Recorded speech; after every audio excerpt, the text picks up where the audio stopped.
ఒక పాత డీజీపీ గారు ఉన్నాడు, చంద్రబాబు నాయుడు గారు ఉన్నప్పుడు.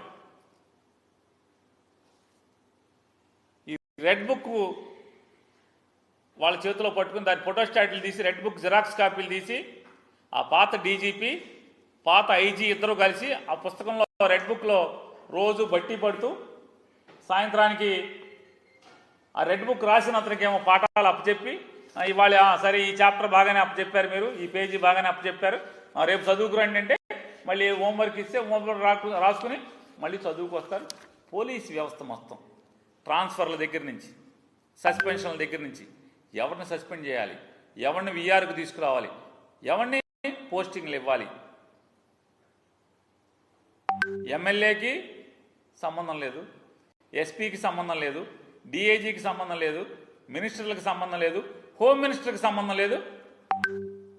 ఒక రిటైర్డ్ డీజీపీ, ఒక రిటైర్డ్ ఐజీ, రెడ్ బుక్, ఈ ముగ్గురు కలిసి ఈ రాష్ట్రంలో ఉన్నటువంటి పోలీస్ వ్యవస్థను నడిపే పరిస్థితులు ఇవాళ మనం చూస్తున్నాం. భారతదేశంలో ఇంత కిరాతకంగా రాజ్యాన్ని నడుపుతున్న ప్రభుత్వం ఎక్కడన్నా ఉందా అని అడుగుతున్నాను.